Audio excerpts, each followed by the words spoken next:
Number of electric field lines passing through a surface area, ठीक है, right. तो आपको बस इतना ध्यान रखना है कि अगर मान लो ये इलेक्ट्रिक फील्ड लाइन है और ये मेरा एरिया वेक्टर है और ये इलेक्ट्रिक फील्ड लाइन है, इनके बीच का एंगल थीटा है, तो फ्लक्स कितना हो जाएगा आपका ई ए कॉस थीटा, राइट। सिंपल है, सबको याद है इलेक्ट्रिक फ्लक्स, मैंने पिछली बार बहुत अच्छे से समझाया था आपको। Yes sir. और अगर आपका एरिया जो होगा वो यूनिफॉर्म नहीं होगा, देखो यूनिफॉर्म एरिया का मतलब ये होता है वो एरिया जो मुझे पता है, जनरल शेप्स, कोन मुझे पता है, ट्रायंगल मुझे पता है, रेक्टेंगल मुझे पता है, स्क्वायर मुझे पता है, तो ये जनरल शेप्स है। ऐसे शेप जो हमें नहीं पता होंगे उस केस में हमें क्या करना पड़ेगा, एक छोटे से सरफेस का हम निकाल करके उसे इंटीग्रेट करेंगे, ठीक है। फिर मैंने आपको बताया था electric flux is the phenomena जो कि हमारा 3D फिनोमिना है। यहां तक की कहानी क्लियर है? Yes sir. अब हम लोग आज देखते हैं कि हमें गॉस लॉ क्या होता है, ठीक है। तो गॉस नाम का एक साइंटिस्ट था जिसने सबसे पहले इलेक्ट्रिक फ्लक्स को स्टडी किया, और उसने क्या बोला, उसने ये बोला कि एक ऐसा सरफेस जो कि एनक्लोज्ड हो, ठीक है, बंद हो चारों तरफ से, एक क्लोज सरफेस एरिया। तो जब उसने क्लोज सरफेस एरिया बोला तो लोगों ने यह बोला कि यार जरूरी थोड़ी है कि इलेक्ट्रिक फील्ड हमेशा किसी क्लोज सरफेस एरिया से जाए, ठीक है। भाई अगर मैं मान लो मैं बोलता हूं कि ये मेरा लाइन चार्ज है, ठीक है, तो मयंक ये बता इससे इलेक्ट्रिक फील्ड लाइंस किधर जाएंगी? Radially outward. रेडियली आउटवर्ड जाएंगी, ठीक है, इस साइड भी जाएंगी। तो अगर मैं इस पूरे इलेक्ट्रिक फील्ड, मान लो मैं आर डिस्टेंस पे एक पॉइंट लेता हूं, ठीक है, ये सारे इलेक्ट्रिक फील्ड जो मैं ले रहा हूं ये आर डिस्टेंस पे ले रहा हूं, ठीक है, और इन सारे आर डिस्टेंस वाले को अगर मैं मिलाऊंगा तो मुझे कौन सा शेप मिलेगा?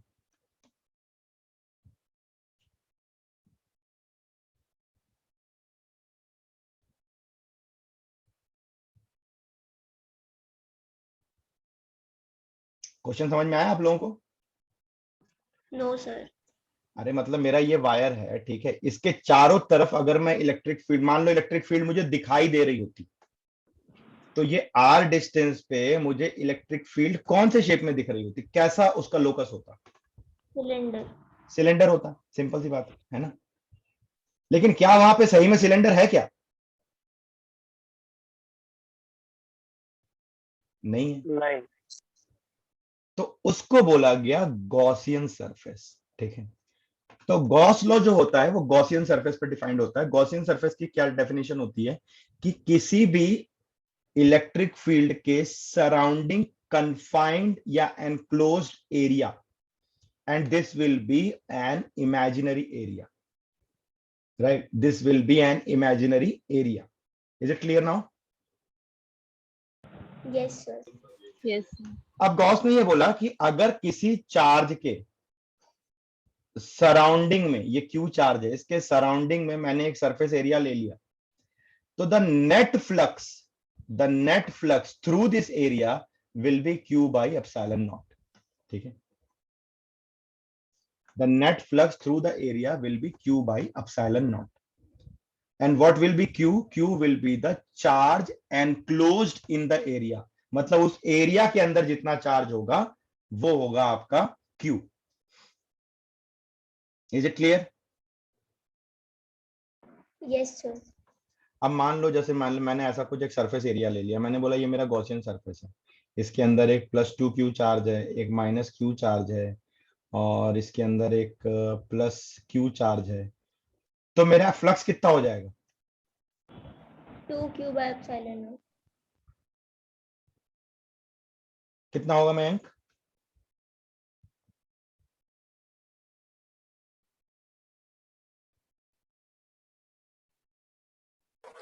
Sir 2Q by sine naught sine naught. हाँ, इन तीनों को जोड़ देंगे ना, चार्ज तो स्केलर क्वांटिटी होती है, तो ऐड करके देख लेते हैं। 2Q, ये भी पॉजिटिव है, +Q, और ये -Q, और बाई एप्सिलॉन नॉट, क्योंकि नेट चार्ज एनक्लोज्ड होना चाहिए।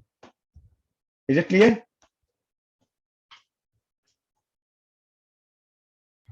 Yes sir. ये आपका क्वेश्चन जो मैंने कराया था, ये सीबीएसई बोर्ड में पूछा गया है 2016 में। ये बोर्ड के पेपर में क्वेश्चन आया था 1 मार्क 2 मार्क में। ठीक है, what will be the net flux. ठीक है,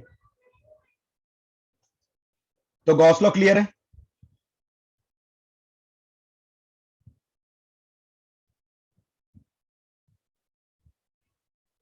इसको नोट कर लेना, ये सबसे इंपॉर्टेंट लॉ है पूरे क्लास 12 की फिजिक्स का, सबसे इंपॉर्टेंट है। मैं बहुत एम्फेसाइज कर रहा हूं इलेक्ट्रिक फ्लक्स और गॉस लॉ पे। ये क्लियर हो गया तो समझ लेना 12th की फिजिक्स आपकी कहीं कल ही खत्म हो गई। आगे कहीं कहीं परेशानी नहीं आने वाली साल भर। 12th की फिजिक्स बहुत ईजी है।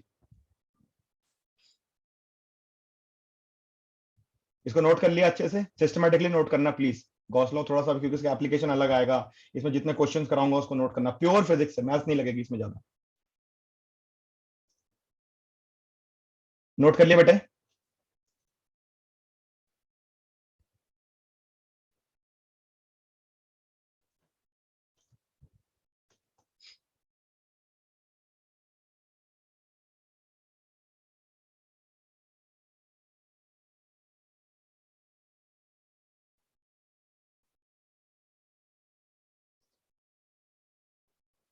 आगे बढ़े।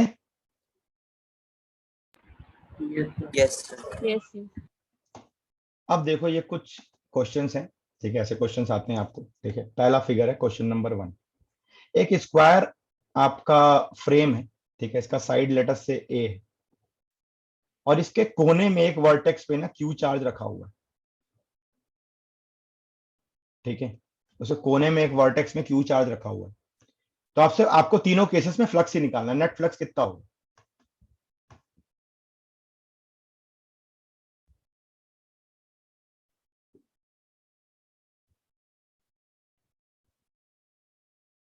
कुछ भी आंसर करो जो आपको समझ में आ रहा हो। लेकिन यहाँ पे चार्ज इंक्लोज नहीं है सरफेस में। सर जीरो होगा पहले वाले में। क्यों जीरो होगा। सर पहले और लास्ट वाले में तो ईएफ की डायरेक्शन ही नहीं नहीं, पता। पहले लास्ट में नहीं, सिर्फ पहले की बात चल रही है तो पहले की बात करेंगे। हाँ। सर क्योंकि अगर इलेक्ट्रिक फील्ड होगी तो सर वो सर पैरेलल होगी ना सर। आई शाबाश, क्या बात है ऋषल, तुम चेंज हो गया यार। 11th में तो ऐसा नहीं था। बिल्कुल सही। सारी इलेक्ट्रिक फील्ड लाइन कहीं इसको पास थ्रू नहीं करेगी। कल हमने फ्लक्स में क्या बात करी थी, it should pass through from the surface. Surface से गुजरनी चाहिए अंदर से। ये सारी टेंजेंशियल निकल जाएंगे ना इलेक्ट्रिक फील्ड इसके, तो इसका फ्लक्स कितना हो जाएगा, जीरो। कोई भी फील्ड लाइन इसको पास नहीं कर रही।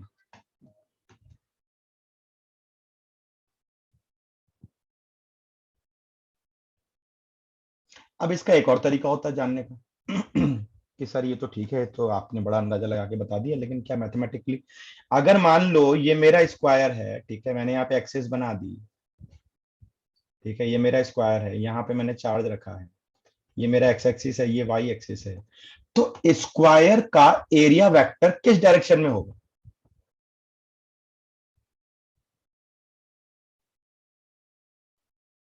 एरिया वेक्टर की डायरेक्शन क्या होती है, जल्दी बताओ। कल हमने डिस्कस किया था। परपेंडिकुलर टू द प्लेन, तो जेड एक्सिस में आ जाएगा ना। सर माइनस जेड भी तो आ सकता है। हम ऐसे बिल्कुल, कैसे कहीं भी कर लो। बिल्कुल सही बोल रहे हो, दोनों तरफ माइनस जेड ले लो, कोई दिक्कत नहीं। प्लस जेड ले लो, माइनस जेड ले लो, उससे कोई फर्क नहीं पड़ता।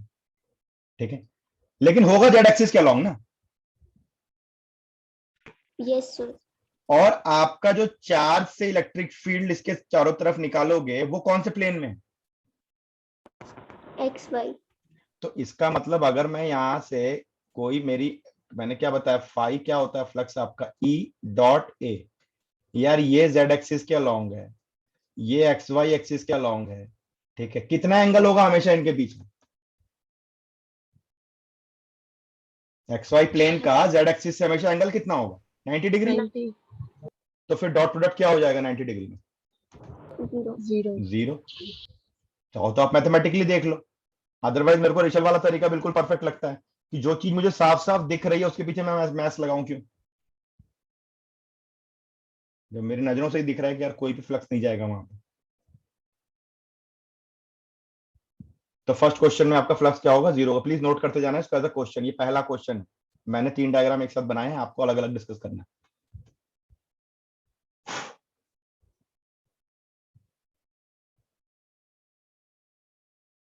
क्लियर है? Yes sir. अब अगले में आते हैं, ठीक है, हटा दो इसको, क्वेश्चन नंबर 2 डिस्कस करें। Yes sir. अब 2 में बताओ क्या होगा। देखो मैं बताता हूं 2 को ना, समझो जरा ध्यान से। अगर मैं हेमिस्फीयर की बात कर रहा हूं, ये हेमिस्फीयर है, अगर मैं हेमिस्फीयर की बात कर रहा हूं, ठीक है, ये नीचे सर्कल, तो हेमिस्फीयर में कितने सरफेस एरिया होंगे?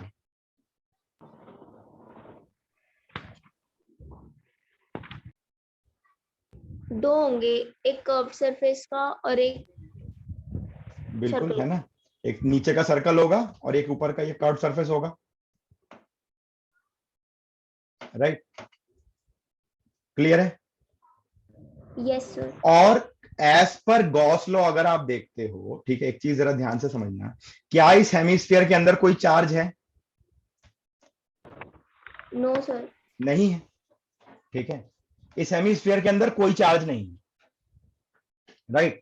इस हेमिस्फीयर के अंदर कोई चार्ज नहीं है, बाहर से एक एक्सटर्नल इलेक्ट्रिक फील्ड है जो इस हेमिस्फीयर को क्रॉस कर रही है, ठीक है, बाहर से एक एक्सटर्नल इलेक्ट्रिक फील्ड है जो इस हेमिस्फीयर को क्रॉस कर रही है।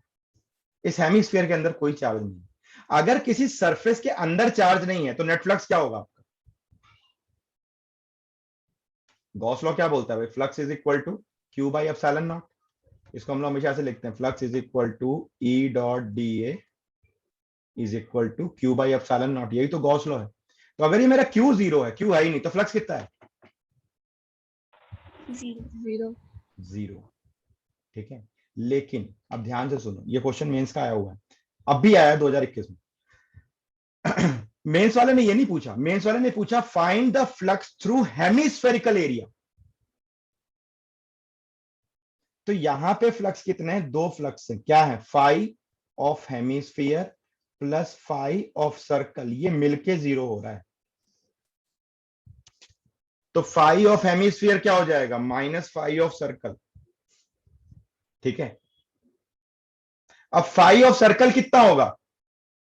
ये मेरा सर्कुलर प्लेन है ना, ऐसा सू सर्कल है, इसके ऊपर के हेमिस्फीयर मैंने हटा दिया, नीचे से इलेक्ट्रिक फील्ड आ रही है।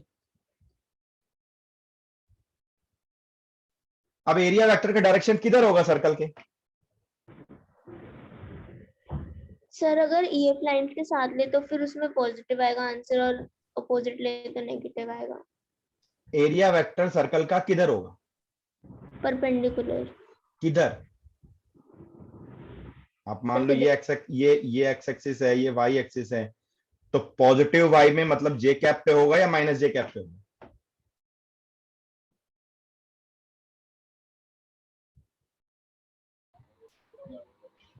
ये तो क्लियर है ना कि इसका एरिया वेक्टर जे कैप पे होगा। ये इमेजिन हो रहा है या नहीं हो रहा है? क्योंकि बहुत सारी चीजें अभी 3D में आएंगी गॉस लॉ में।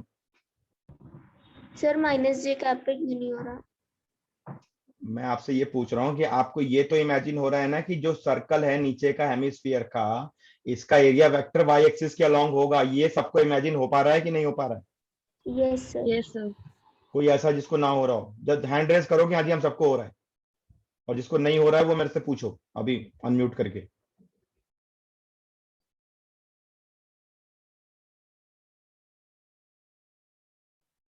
तो हो रहा है ये इमेजिन, ठीक है।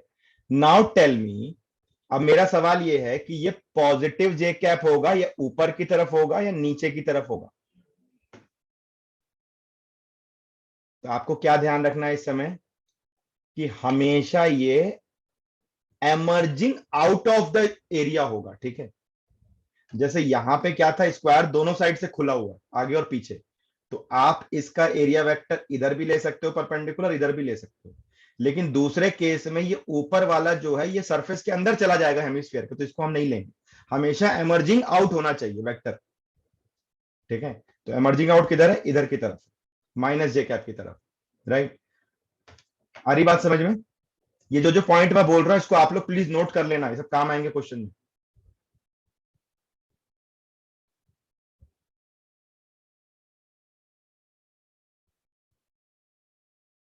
अब देखो क्या हो जाएगा। अब मेरे को क्या करना है, मेरे को निकालना है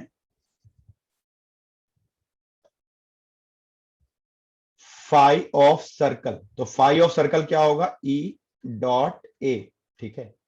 लेट अस से कि इसका रेडियस आर है ना, हम सर्कल का रेडियस आर ले लेते हैं, तो क्या हो जाएगा ई, अब जैसे अगर मैं ई वेक्टर को लिखूं, ठीक है, मैं खाली अगर ई वेक्टर को डिफाइन करूं तो ई वेक्टर क्या है, ई जे कैप, यही तो है ना। Yes sir.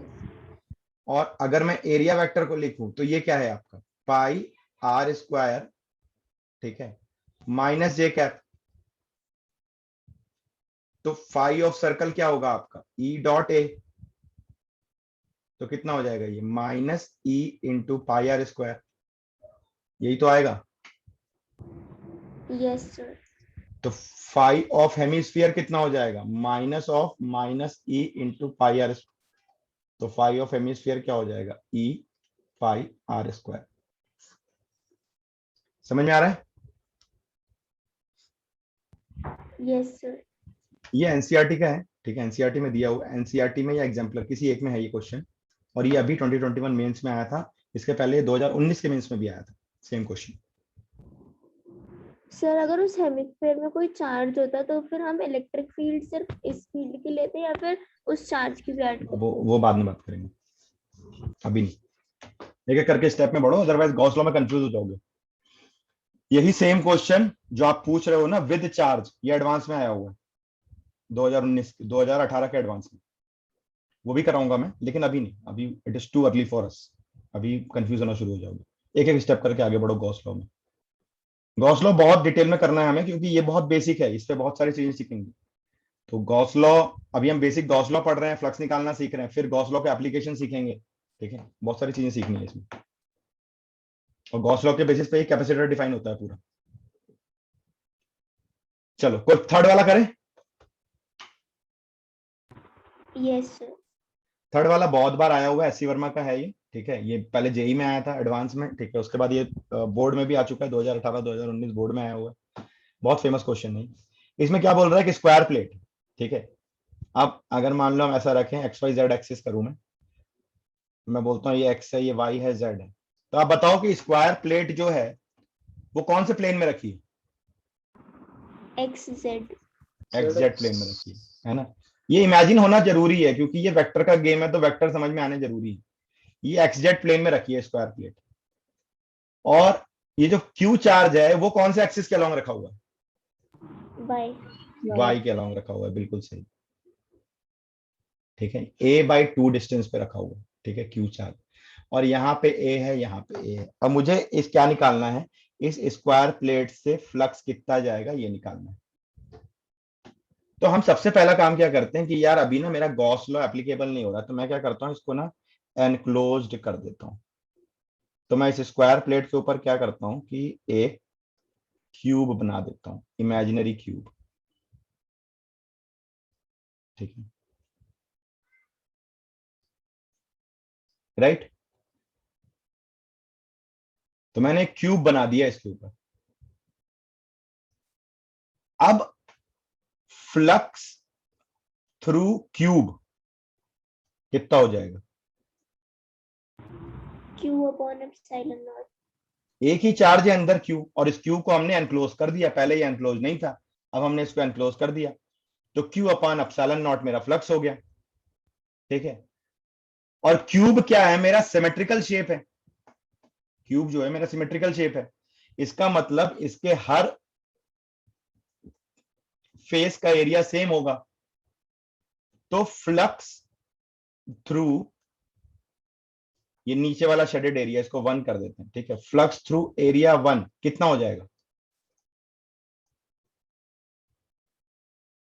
टोटल कितने फेस है, फ्लक्स क्या है मेरी स्केलर क्वांटिटी है, तो मैंने क्या बताया था पैसे वाला हिसाब किताब है, इक्वल बटेगा सबका, कितने फेस हैं, 6 फेस हैं, तो एक को कितना मिलेगा 1/6, तो Q/6 एप्सिलॉन नॉट हो जाएगा मेरा फ्लक्स। क्लियर है? Yes sir. नोट करते जाना बेटा, ये सब बहुत घिसे पिटे क्वेश्चन है, बहुत बार आए हुए हैं, बहुत रिपीट हुए हैं। सबको समझ में आ रहा है क्या ये जो हमने तरीका यहाँ पे अपनाया, आपको ऐसे तरीके अपनाने पड़ेंगे थोड़े थोड़े। Hand hand hand hand raise करके बताओ जरा कितने लोगों को समझ में आया।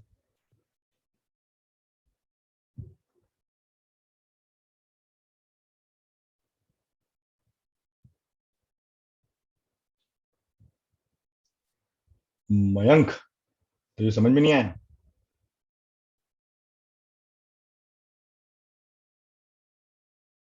सर ये क्यूब मतलब ये इमेजिनरी लेना ही पड़ेगा। आपको चार्ज को एनक्लोज करना है। आप फ्लक्स निकालोगे कैसे? नहीं तो दूसरा तरीका भी है फ्लक्स निकालने का, लेकिन वो बहुत ही गंदा तरीका होगा कि आप क्या करो कि भाई ये है और ये है मेरा क्यू चार्ज, तो इससे कुछ ऐसी इलेक्ट्रिक फील्ड आपको पता है ना, आउटवर्ड जाती है रेडियली आउटवर्ड, तो ऐसी कुछ इलेक्ट्रिक फील्ड लाइन जा रही है क्यू से।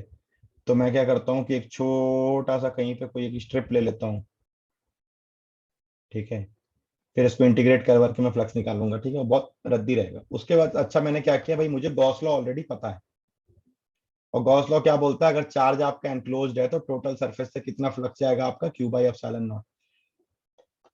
तो मैंने देखा कि भाई मैं क्या इसके सराउंडिंग में कोई ऐसा सरफेस एरिया बना सकता हूँ जो इस चार्ज को एनक्लोज कर दे, और वो सिमेट्रिकल भी होना चाहिए, ध्यान रखना, क्योंकि इक्वल फ्लक्स डिस्ट्रीब्यूशन कराना है हमको। मेरे को साफ दिख रहा है नीचे स्क्वायर प्लेट है, ए साइड दिया हुआ है, उसी ए साइड का आप पूरा क्यूब ड्रॉ कर दो, हो गया आपका सिमेट्रिकल भी हो गया, चार्ज के सराउंडिंग में एरिया भी आपका सिमेट्रिकल हो गया, और आपका एनक्लोज भी हो गया चार्ज। तो एनक्लोज मतलब पूरे क्यूब से कितना फ्लक्स जाएगा, क्यू बाई एप्सिलॉन नॉट, तो उसके एक फेज से कितना जाएगा, 1/6।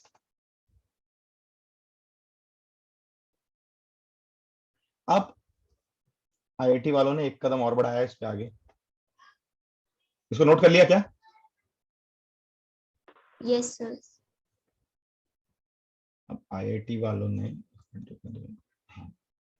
अब आईआईटी वालों ने एक कदम और आगे बढ़ाया, ठीक है, अगले इसको बताते हैं, अभी इसको इसको थोड़ा 2 मिनट के लिए भूल जाओ, ठीक है। एक क्यूब लिया,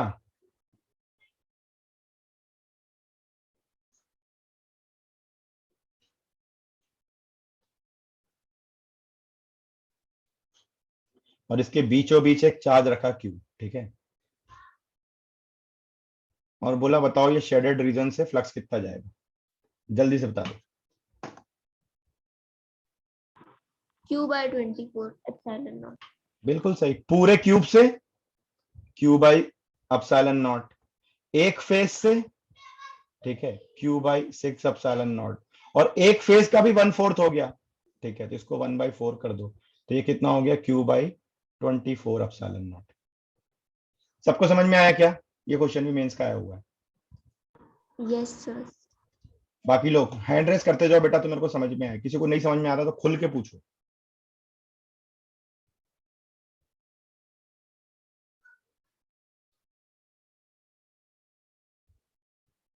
अब आईटी वालों को इस पे भी चैन नहीं पड़ा, बोला अच्छा तुम लोग सीख गए ट्रिक, तो चलो खेलते हैं, ठीक है। अब इसको जरा देखते हैं, ये जो क्वेश्चन आपके स्क्रीन पे दिख रहा है, ठीक है, मैं इसको अलग से एक बार ड्रॉ कर रहा हूँ क्योंकि जरूरत पड़ेगी हमें, ठीक है।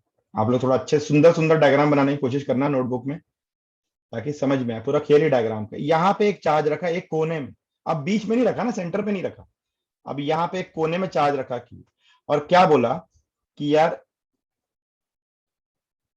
ये मेरा सरफेस नंबर 1, ये मेरा सरफेस नंबर 2, और ये मेरा सरफेस नंबर 3। अब बताओ flux through 1 plus flux through 2 plus flux through 3 कितना होगा? सर 1 और 3 पे तो 0 होगा। ना, 1 पे 0 होगा, 3 पे कैसे 0 होगा?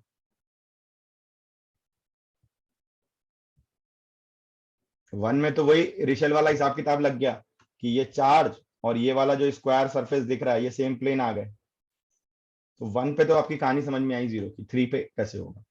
अच्छा, सबसे पहले सवाल ये उठता है कि क्या ये चार्ज आपका एनक्लोज्ड है?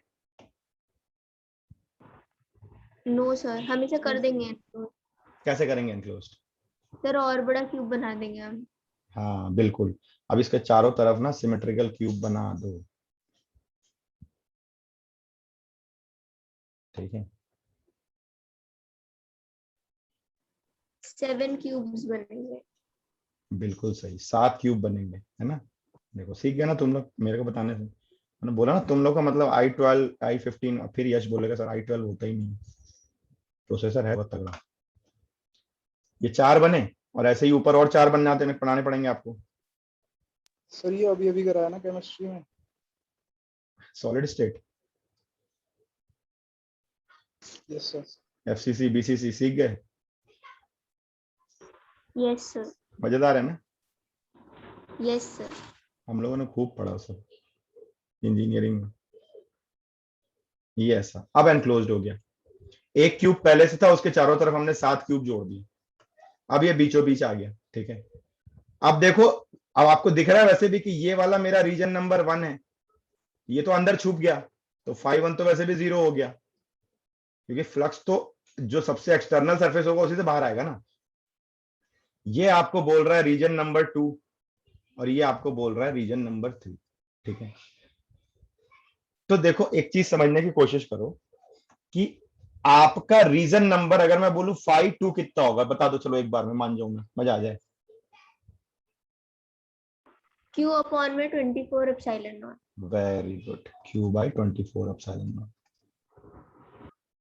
अब तो आपको साफ दिख रहा है ना, टोटल ये एक बड़ा सा क्यूब बन गया है, बड़े क्यूब का एक फेस का Q/6 एप्सिलॉन नॉट, उसका 1/4 है ये।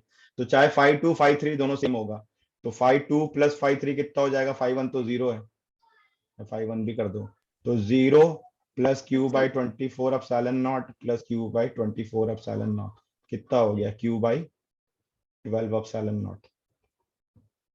इजी था टफ था? सर इजी था। एडवांस का है ये क्वेश्चन। देखो एडवांस के क्वेश्चन आप ही लोग बना दे रहे हो, मेरे को बताने की जरूरत ही नहीं पड़ रही।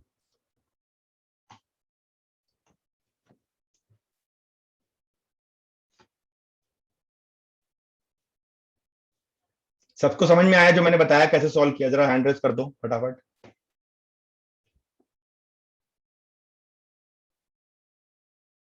वाह वाह।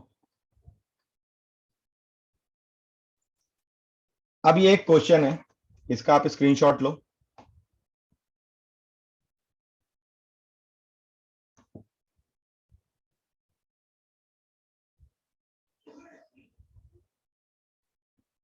बिना किसी के हेल्प के, बिना यूट्यूब के, बिना किताब खोले, अपने सेंस पे बनाओगे, आपका होमवर्क है।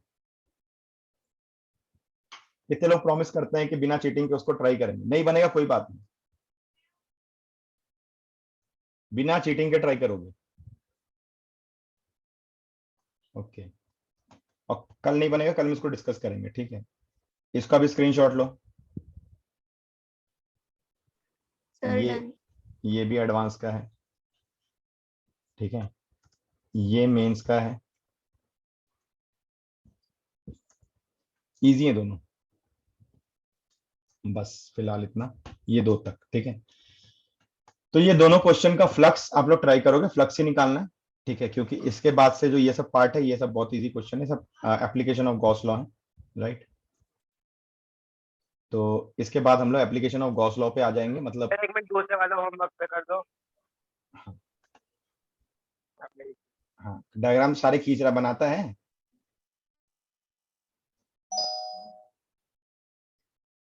कल सबसे पहले कृष्णा ही बताएगा कि कैसे बनेगा, ठीक है। ठीक है सर, अगर आता होगा तो बता।